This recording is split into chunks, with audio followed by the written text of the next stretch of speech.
Summer League action. I'm so excited for this. We're going to be there this weekend. You guys excited? Yeah, but I'm bracing for it. Look at bracing this. for Oh, Come my on. God. Come on. Look What do you at have that, to look brace at that. for? Look at that. Our camera guy right there. Oh, wait, I don't need all of I that. haven't seen a play like that since Darren Williams in the I don't need all of that. Oh, wow. Oh, man. That's harsh. Too harsh. Too soon. Right? Welcome to The Jump. I'm Amino Hassan. I'm in for Rachel Nichols. I'm joined by Ramona Shelburne and making his jump debut, Nick Tan, David McMenamin. Is that what we're doing for you? Yeah, you guys could get a little bit more excited. Glad to be here. Let's try it. All right. 7 years. So all you can ever count on as an organization from a star player. You draft him in the first round. Most likely he's a lottery pick. He blows up. He becomes the face of your franchise. And then before the start of his 4th year on rookie scale, he agrees to the max extension. And of course he agrees to it because no one has ever turned down the max extension on a rookie scale deal. If he's risk averse, he'll take the full 5 years you offer. If he's a bit savvier, though, he'll bet on himself with a 3+1 deal so he can opt out and jump back into free agency. Either way, you have that minimum of 7 years of guaranteed time to show your star player that you are an organization that is both serious about and capable of winning a championship. Any time above and beyond that is cream cheese.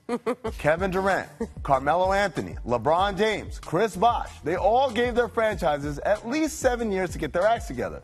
See, drafting a superstar is not the be-all, end-all. Rather, it's the start of a long journey of decisions, which ultimately either land you a long, fruitful relationship, see Steph Curry and the Warriors, or a parting of ways. Further roster enhancements, picking and sticking with the right playbook, making further correct draft picks. These decisions all matter.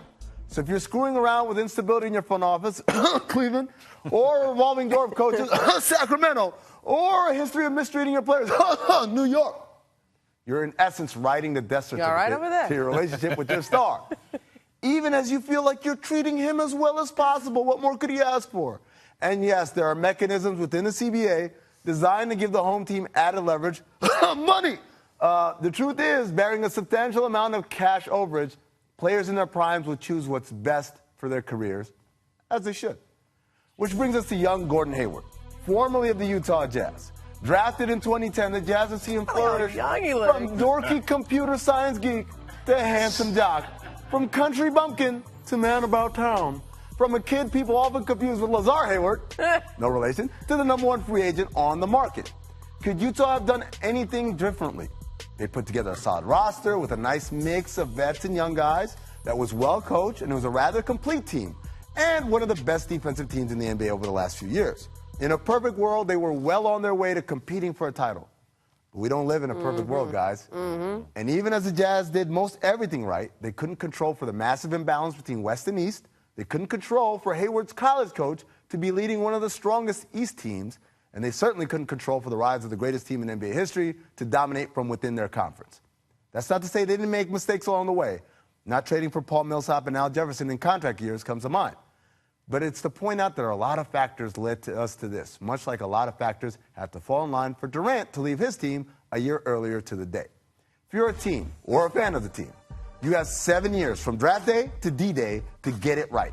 Anything after that, you better be prepared for life after losing them.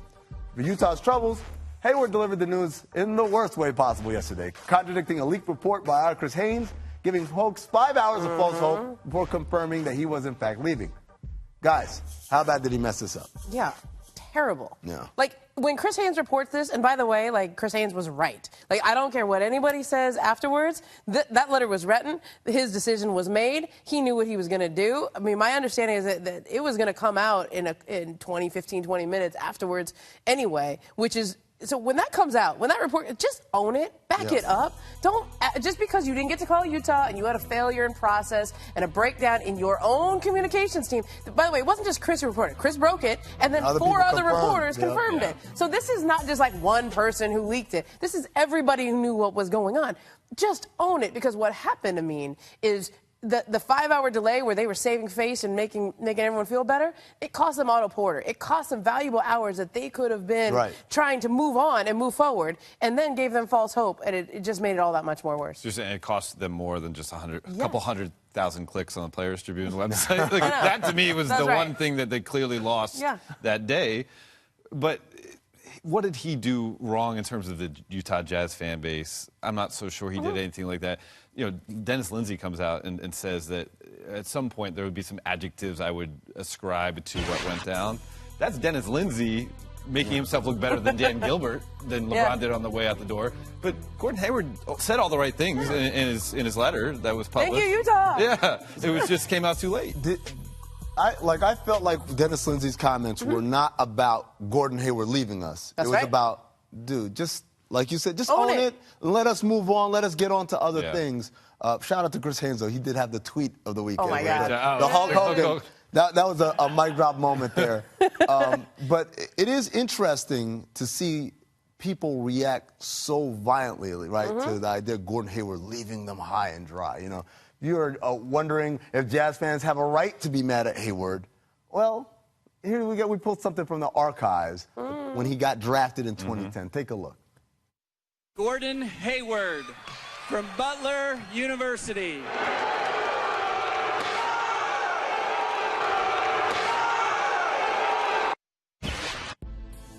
Look at this. And not only did they boo him on that day, but when he became a rookie free agent off his rookie scale, he could have gotten the max. They did not offer. They said, hey, go out and get an offer, and we'll match. And what ended up happening with the Charlotte Hornets, remember the Cavaliers actually were very interested, Dave. Absolutely. But the Hornets were the ones that gave him the offer sheet, a 3+1, and that's why we're here today, where he is able to choose where he wants to play without fear of reprisal. Yeah, and I understand there's people in Utah who are probably hurt because, from what I'm told, Gordon told them, I want to play with a pass-first point guard. I'd love to play with Ricky Rubio. Go out and get him. Well, they did. Right. And Joe Ingles is my best friend. Well, they kept him. Right. So they did the two things that Gordon told them were important to him, and they felt like they had a really good chance of keeping him because of that. But you know what?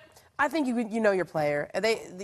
Dealing with I think the Jazz should have had an inkling, should have known, should have had a feeling. I mean, I think when you go back and talk to Sam Presti and the Oklahoma City Thunder, they really thought they were going to keep Kevin Durant too. But the last few days, the way people act, the way things go, you get a feeling. And I think the Jazz, they understood. They understood where they were and what he was thinking about. But, do we ever really know until the moment? Because I was hearing rumors over the weekend that, Gordon Hayward's wife really likes Miami. Right. And she's pushing for that to happen. And they're probably hearing that. And maybe at some point the Utah Jazz front office thought, getting those guys was the final move they could make.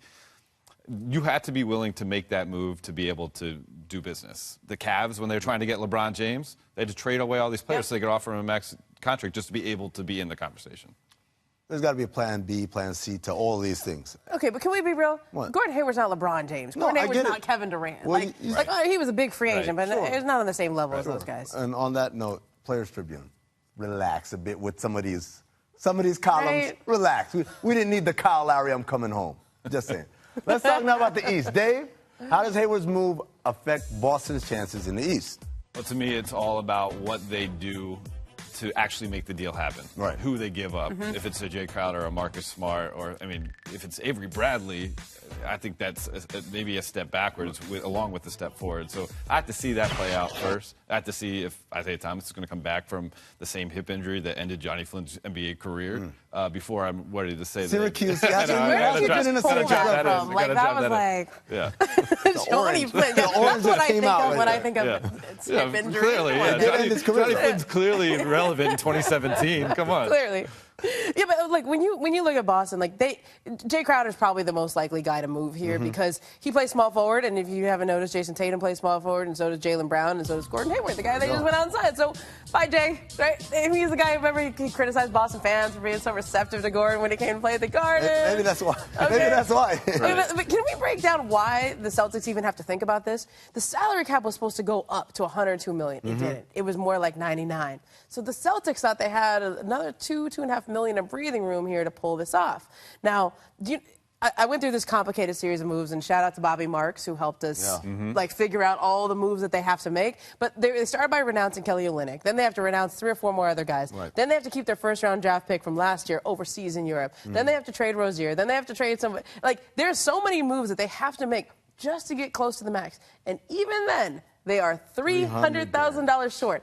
So Gordon Hayward, who's signing his max contract, could just say, you know what, let me just take a little haircut. Yeah. Let me just take a we're little not haircut. in that business. Nope, we're not in that business. You find another contract to trade into space, and then you got it. Look, it's not Gordon Hayward's job to do Danny Ainge favors. Danny Ainge said, I can give you max. There's a reason why he left Utah. There's a reason why he said no to Miami. It's because Danny Ainge said I could give you max. And so now that's Danny Ainge's job to work around that. We have to take a commercial break, but plenty more to come on The Jump. More Syracuse references, Johnny Flynn, maybe. The Knicks may have got rid of Phil, but what should they do with Carmelo Anthony? Ooh. Look, it's another Syracuse reference. That's quick. We'll talk about it next on Dave McMenamin's The Jump. Welcome back. I'm Emilio Hassan along with Ramona Shelburne and Dave McMenamin. The Cavs reportedly offered Chauncey Billups below market salary for their president of basketball opt job. Sources confirmed that was part of the reason Billups turned down the offer. The typical starting salary for this position is $4 million annually.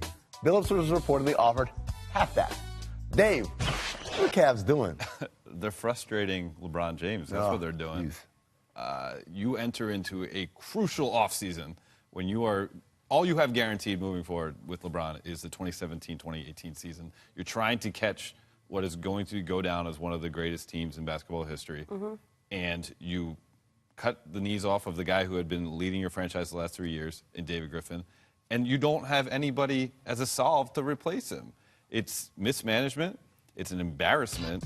And right now, if it turns out, when we sift through the rubble of this offseason, that they ended up losing a guy like Paul George because of any, pause or any, misguidance, right? Because of the people that were in place, that's going to be egg on Dan Gilbert's face for the rest of his career. I think it's just one of those things where it's like, a friend of mine told me, like, when you go on vacation, like, you want to stay at, like, a nice hotel, right? If you're going to go on vacation, just spend the money to stay at a nice hotel. Like, if you can't do that, then just don't go. Right. Like, just stay home and save your money so next time when you go on vacation, you can stay at a nice place. Friend's dinner and you just get the side salad instead of a full meal. Like, you either can go or you can't. If you want a good GM, you got to pay for a good GM. If you want to convince Chauncey Billups to leave his sweet gig here at ESPN, where he gets to hang out with Michelle Beadle on Countdown every day, I mean, and he does, he does a jump too, and he does some Sports Center with Neil and Stan. That's fun. If you want, and then he's going to take a jump and go to Cleveland and risk LeBron leaving after 1 year. You got to pay extra for that. So that was one of the things when I said, Chauncey, don't take this job, because it's not because, they'll lowball you, but it's because the potential for these types of things to happen. Yeah. And the idea here is you're printing money with that casino next door, right? You can spend all you want, but the reason why you lost a guy like David Griffin, who, say what you will about him, the guy was a deal maker. He made things happen. So you lose him in the middle of a huge negotiation that can land you that other two-way player that LeBron needs. You lose him there because of a lowball offer, and then your replacement, you try to lowball him as well. It just doesn't make a whole lot of sense. It's also culturally, right? Like, when we talk about the Warriors and their culture, it's top to bottom. Now, the Cavs have a pretty good culture on their team. Right. That's LeBron James setting the tone for everybody. It's Channing and Richard and RJ, right? I mean, those guys have a culture. But it's not top to bottom. But Chauncey feasibly would have been a good candidate. Right. But you didn't take care of him the way you needed to. That's what I'm saying. That's all I'm saying. But staying in Cleveland, kind of, sort of, let's talk about Carmelo Anthony's future. On Monday, reports surfaced that Melo is willing to waive his no-trade clause to join either the Rockets or the Cavs. Ian Begley laid out some possible trade options, along with Bobby Marks, with the main pieces including Trevor Ariza or Kevin Love. Ramona, what should the Knicks do with Melo? You know what? I think Phil was right in that his time in New York probably should come to an end, because it'll be better for him, it'll be better for them. But there's a part of me that says pause. Okay, you don't have a GM there yet. Right. Steve Mills is running the show there, and he's a GM. He's good at what he does. But you're going to bring in somebody new. And David Griffin, we just talked about, is the front runner for that job. Right now, he's the only guy who's done interviews so far. He's done a phone interview. He's going to have something in person in the next week or two. You know what? You kind of want to have the guy who's going to be running the show make that big deal. Right. Okay? It should be done in the way he wants to do it. And would it be so absurd to actually think about keeping Carmelo Anthony? I mean, the guy. Syracuse, I don't know. Well, no, but there's the thing. You're one, not only just for the sake of Melo, you won't get back the same type of player, most likely. If you do, then you're getting pieces, and then you're kind of in a rebuild mode. Right. And we're talking about the 7-year D-Day, right? Kristaps Porzingis is on that as well. He's on that timeline. And do you think he wants to spend the next year being a somewhat competitive team in the Eastern Conference, or pushing, kicking the can down the road? So what kind of Melo do they get, though? Is he going to be fully engaged now that Phil's gone? Is he going to play offense and defense? Is he going to play the system that Hornacek wants to play, which is up and down, run it, the ball moves? It's not a triangle. But it's a fast-paced offense. Well, why not give it a shot? And by the way, if you're Carmelo Anthony, you say, what are the two teams he named? Cleveland and Houston. They're not playing slow down, hold it basketball either. They play pretty up-tempo as well. So either way, there's an adjustment to happen. I'm with both of you guys. If I'm the Knicks, there's no reason to rush into this. You can take your time and see what the lay of the land is like. Let's move on to the Thunder. Russell Westbrook's future remains up in the air, but OKC isn't standing idly by. Last week, they traded for Paul George, and then this week, Andre Robertson agreed to a 3-year, $30 million deal to remain with the team. I can't believe I'm asking this. Dave, do you think OKC has done enough to convince Westbrook to stay long-term? I mean, not for him to decide right today, right. But they did everything they possibly could to put their best foot forward and say, we care about you, we care about winning. We got the marquee guy this summer. Everybody wanted him, and we got him.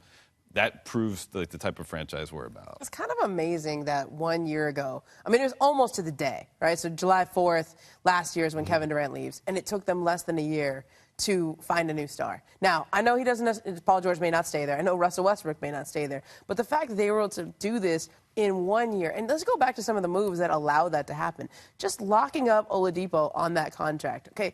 It's not a good contract. But the fact that they did that and then had cost certainty with him in a way that they could flip him to Indiana and they could take a chance on the Hoosier coming home. Maybe he could resurrect his career.